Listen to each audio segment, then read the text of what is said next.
welcome back to my channel, Book Talks with Yo. My name is Yoanna and today I'm sharing with you some of my tips for finding inspiration to write.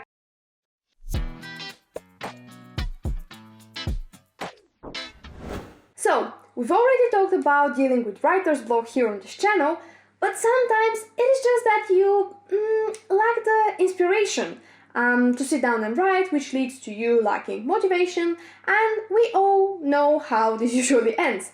But fear not, like anything else, it also has a solution, but with inspiration it's something very personal, so there is no one-size-fits-all approach to it. But today I'm sharing with you just a few ideas how to find inspiration in your pretty much day-to-day life that I hope will work for you and will create this spark of imagination that we all want and need in our life. So sit back, grab something to drink, relax and enjoy the video. Okay, the first one may sound a little bit cliche to you, but listen to me. It almost always works, and this is to go for a walk and explore a new place. It doesn't really have to be like a new town or a new city, although if you can do this after the pandemic is over, or at least when things are a little bit better, please do it, because I promise you it really is an amazing experience and it really helps with not only with writing, overall with everything. Like, since we started living here, we've spent the weekends exploring the towns and cities around where we live, and it has really been very inspiring for me. Like, I fell in love with one town nearby, St. Andrews. It's really picturesque and it's just so magical. And anytime I go there, I just want to write. And almost any time we've come back from St. Andrews, I've just sat down and wrote something because I've been so inspired to do so. But yeah, this was of course before COVID, but the pandemic showed me that even you don't even really have to leave the place where you live, like the town where you live, to explore something new. Like, I've been exploring the parks around here, and it honestly feels nice. I'm living the best life right now. But yeah, pretty much you can explore a new park or a new quarter or a new neighborhood. Be careful with that. But it's just some place that you haven't been before, that you don't know that well. So you can spark this inspiration and you can give your imagination something to think about. Next one is to draw from other people's writing. No, I definitely do not mean plagiarize. Don't do that. Don't plagiarize, please. What I mean is to get inspired by what other people have created. This may be done, of course, by reading a book, because you know what they say, good writers read a lot. But this may also be done by watching a movie or some TV series, because they still have a script and they still tell a story. And moreover, while you're doing that, you're resting in a way, so you're giving your brain kind of a break whilst you're keeping it open to new ideas and to this dose of imagination. As well as that, this might be done by exchanging something you've written with a fellow writer. And again, I highlight, I am not encouraging you to plagiarize, don't do that. But by exchanging something you've written with someone else and reading what they've written, yeah, that sounds confusing, but you know what I mean. By doing that, you are not only getting inspired, you may think of new ideas, and you may just awake your desire to write. Next one sounds a little bit obvious and may sound to you a little bit cliched again, but believe me, it is another thing that really works. And this is to listen to a new playlist or a podcast. And I know, again, I know that it sounds pretty obvious and like everyone's saying that, but they're saying it because it works. Sometimes when I'm listening to a song, like the lyrics of some songs just make me think of a story idea or of characters that I want to include in a story, or of certain dialogues or particular moments in a story. And it might also inspire you for a poem or for a book or for whatever you're writing. And podcasts are also a very good idea for this. Like, you can literally search for inspiring and motivating podcasts and find some really good ones. And there are a lot of free ones as well, so you're not losing anything. And you never know when inspiration will hit. Okay, my next tip is to go people watching.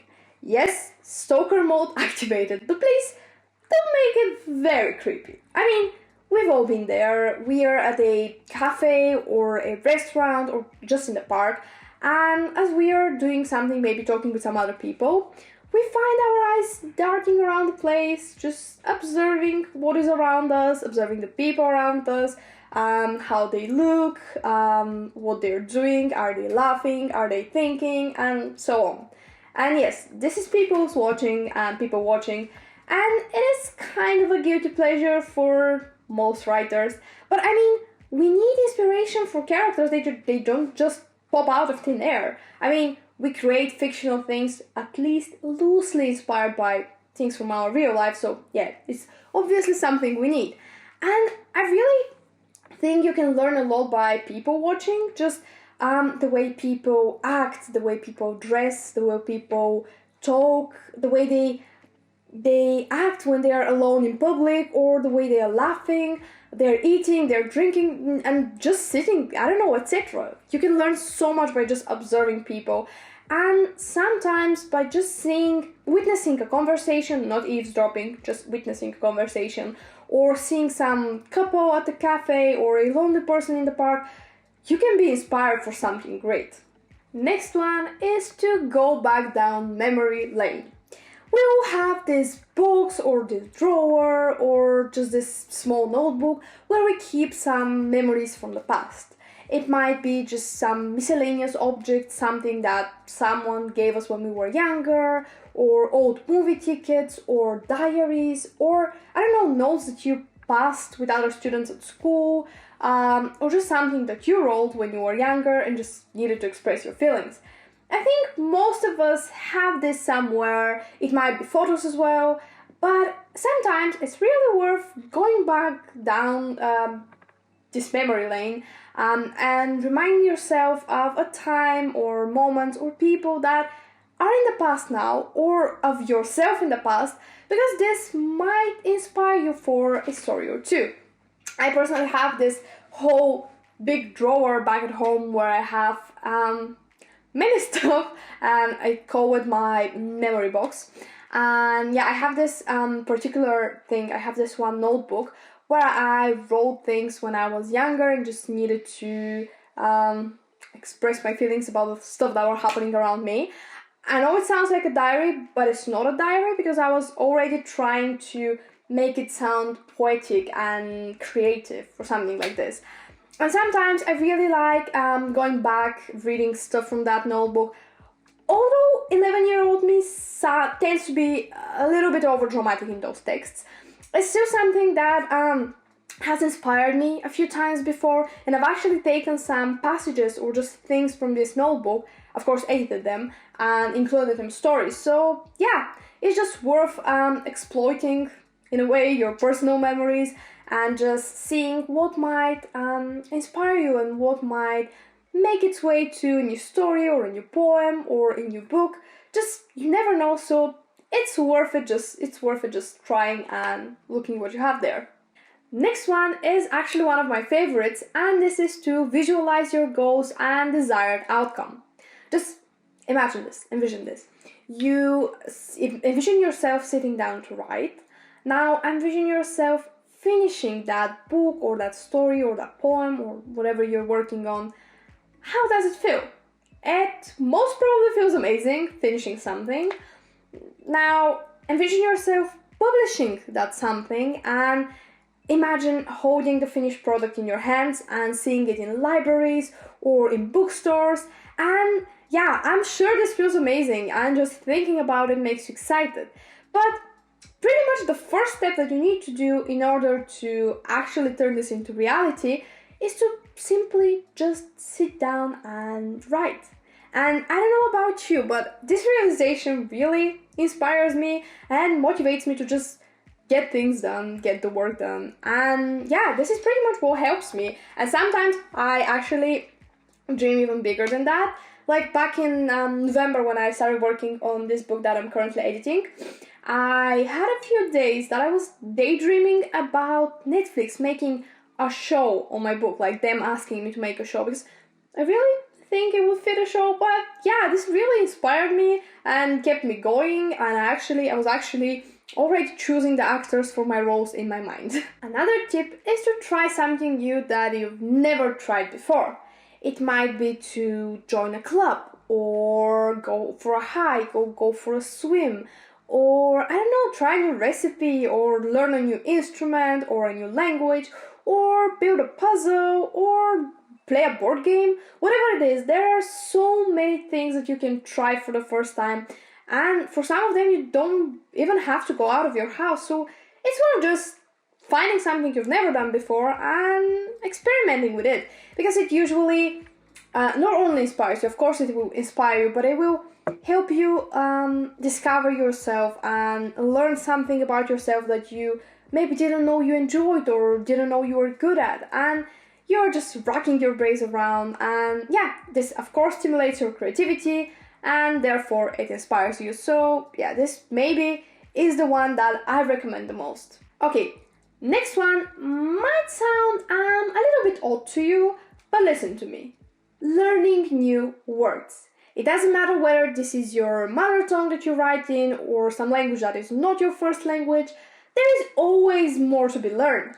And learning new words is a great experience because it not only inspires you, but it can also make your writing better, which essentially is what we want. So I think it's a win-win situation. And say you want to develop your descriptions.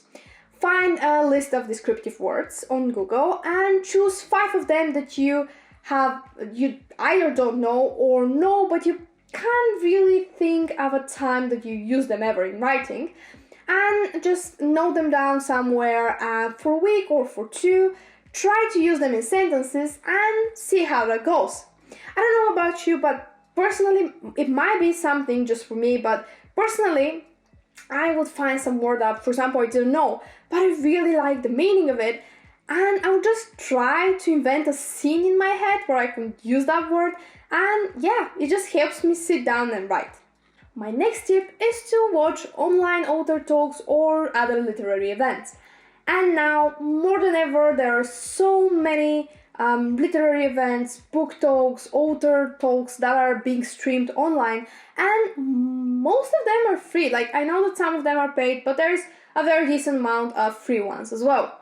I know that Ritzy, they make some free, but most of them are free. I think all of them? Actually, all of them are free, and they make some really good videos where they have different authors or editors or publishers talk about different writing styles or give writing advice, and I highly recommend checking them out. They're really good. I love watching their author talks, and sometimes they make those live ones so you can ask questions and send your some of your writing for editors or publishers to review. It's really useful.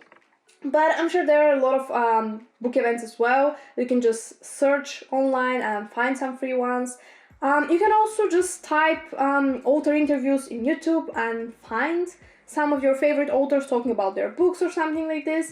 And I don't know about you, but this really gets me inspired. And my last tip for today is to try a new medium of writing.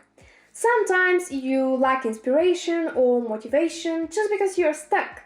And you have this one scene that just doesn't want to write itself, and whatever you do, you just cannot get the words out on the page, but we all have those moments.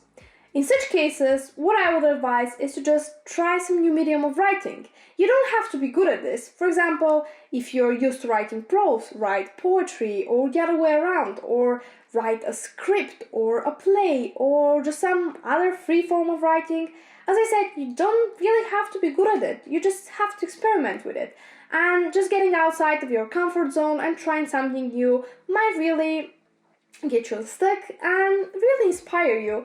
And who knows, you might actually find something new that you're good at. So that pretty much wraps up today's video. I really hope you enjoyed watching, and if you did, please don't forget to hit the subscribe button so you don't miss out on my new videos. Please let me know down in the comments, what do you usually do to get inspired? Thank you once more for watching, and I really hope to see you all next time. Until then, have a smiley and inspired week. Bye!